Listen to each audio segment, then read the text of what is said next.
One afternoon, without warning, tradition died. I rang the bell that heralded those 40 days of Lent. How was I to know what they would hold? That the serene security and tying bond of tradition was to snap.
Building by building, land clearance devoured our neighborhood.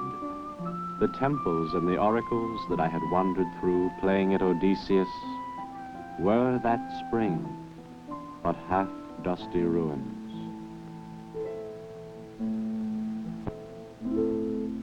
As Odysseus, I faced the Cyclops, Zeus with ankle clips and silver-studded sword, but never the lotus eaters who lived beyond the wall of our little Greece. I had never dared to look on them, for I had been schooled. Alas, those Greeks who tasted that honey sweetness of the lotus thought no more of home and forgot the privilege of their birth.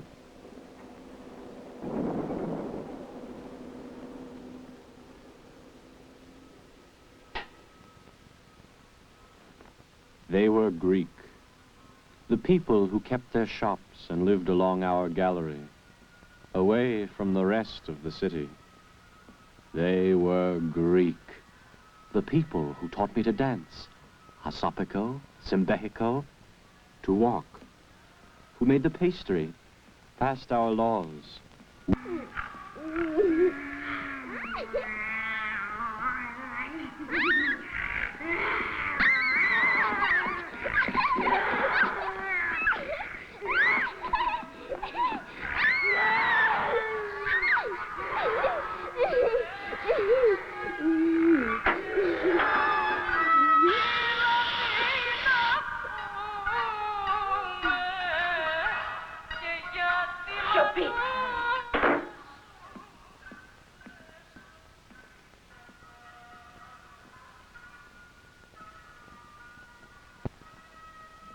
That was it.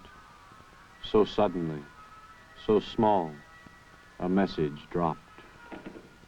Even had I read it, could I have fully understood what that 40-day eviction notice meant? Our building, our home, would be next.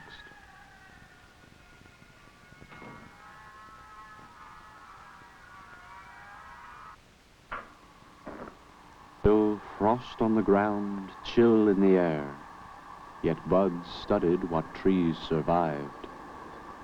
That early spring held a change more violent than temperate.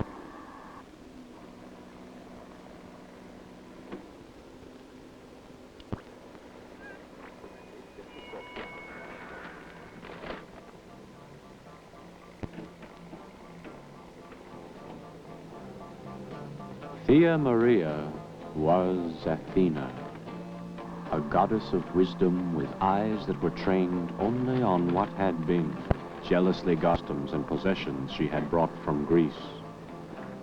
Her refusal to accept the assimilation into this new city, her taboos, fostered in me a fascination for the new.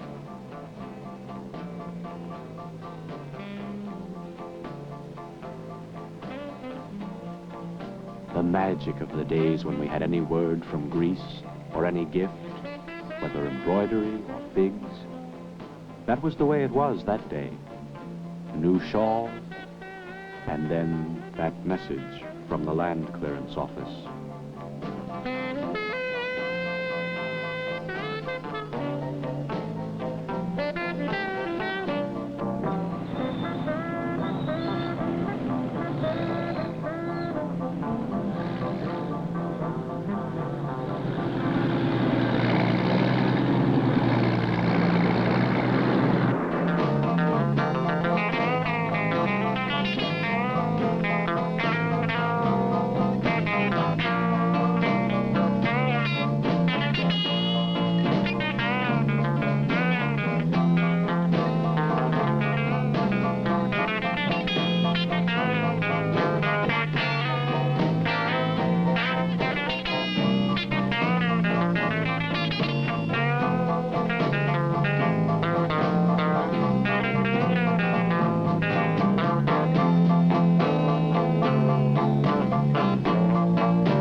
I sensed, but did not understand, the importance of our moving from Socrates Street.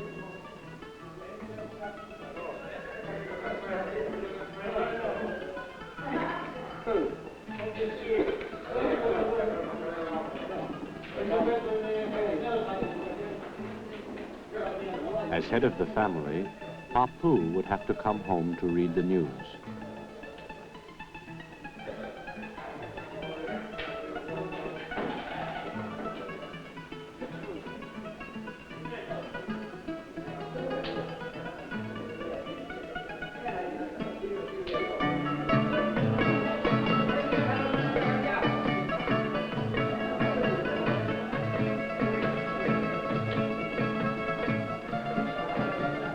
Papu was at the table he had occupied for 20 years. This was one of the few times I had seen and smelled the inside of the Capanillo. It was the world of men, a world of which I was not yet a member, a world that I would be expected to join.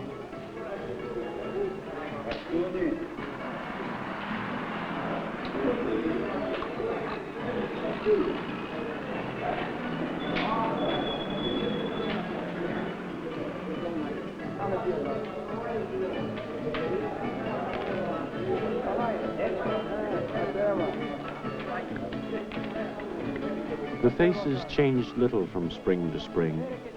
The topic of discussion, politics and Turkish coffee, changed not at all.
hadn't entered the room while even phrase.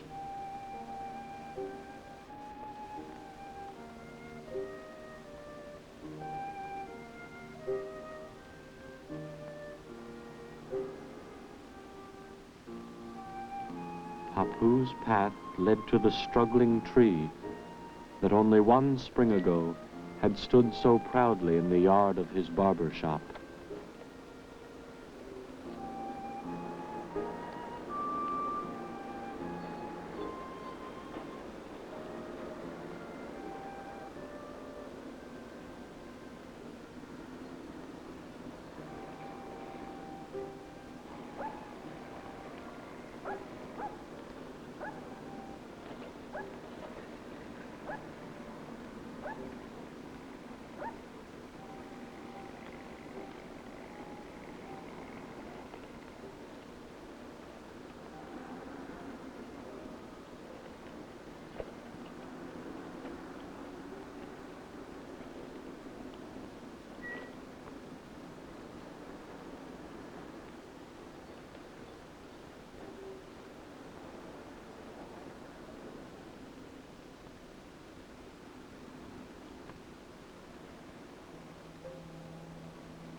The streets that had often extended the magic of security now twisted beneath my feet.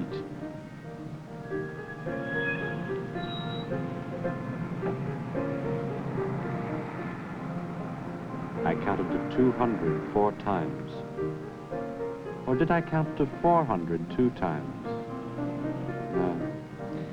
By slow degrees, I thought I could forget Socrates Street. But I was wrong. Highway construction, building destruction, bobbing in the wake of the new faceless invaders. Where was I to turn? What would Odysseus have done?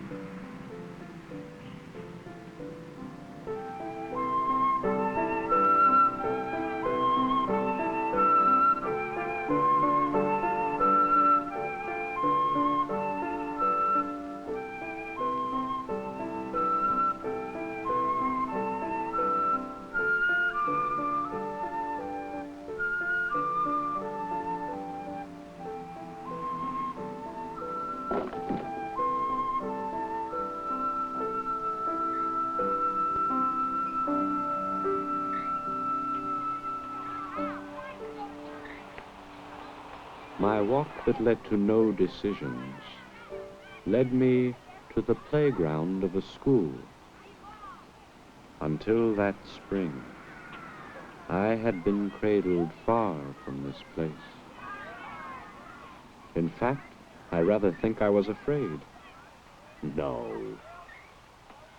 The stories I had heard about Americans. American. I did not know then that I would ever become one.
I can't remember which building fell when. Only strange machines. The machines inside the people, screaming too. Can't we be saved? This is the only life we know. The faces of that spring are reflections. The voices and music are the memory of a memory, grown strong again with love.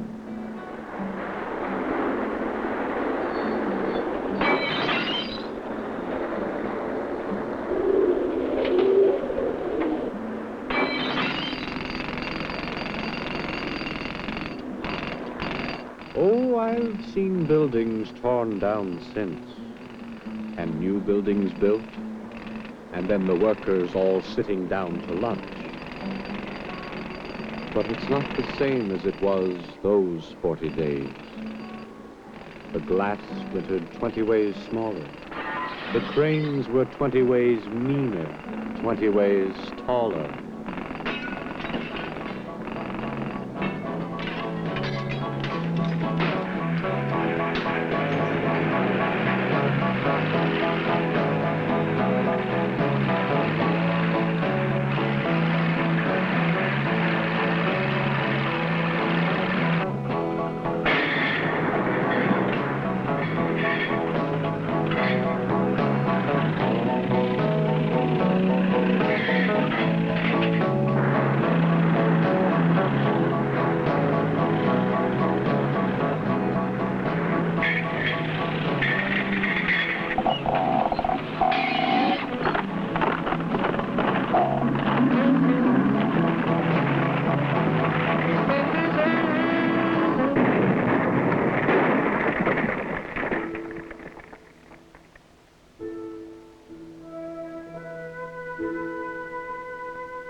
Children still laugh.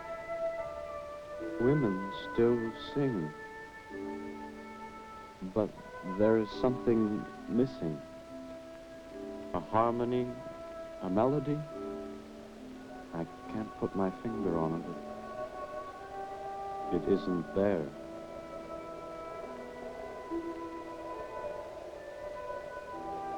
The buds turn brown and drop into the rubble piles, leaving the branches naked.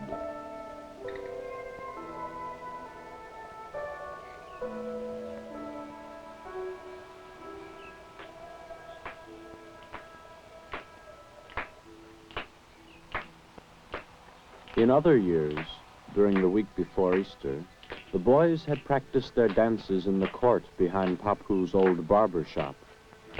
That spring, we danced on roofs where gardens had been.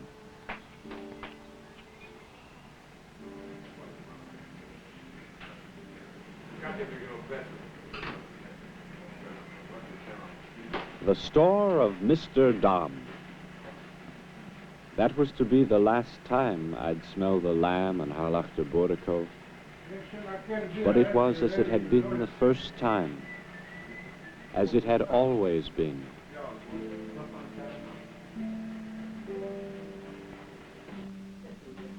To gather everything of Greece that we could carry with us to our new home. That was what Thea Maria had me do that afternoon before the end.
One candle was lit, then 2, then 20, 30. Soon the entire Holy Saturday midnight was aglow.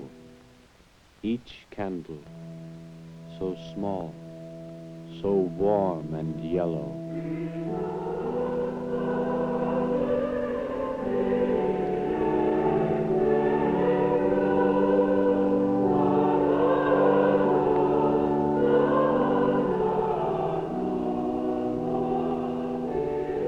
In less than a month, the church was a heap of bricks.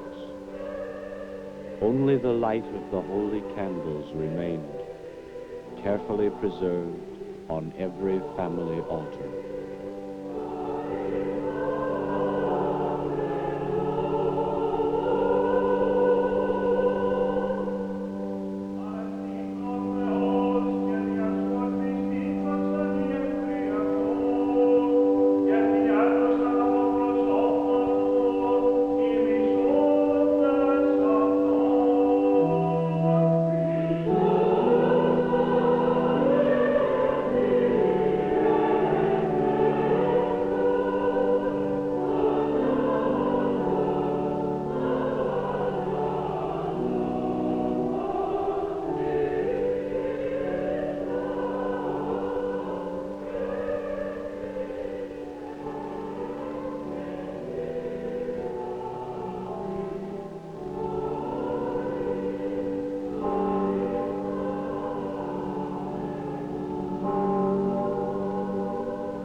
Where do they go, the pigeons, when they are unbound and fly into the city?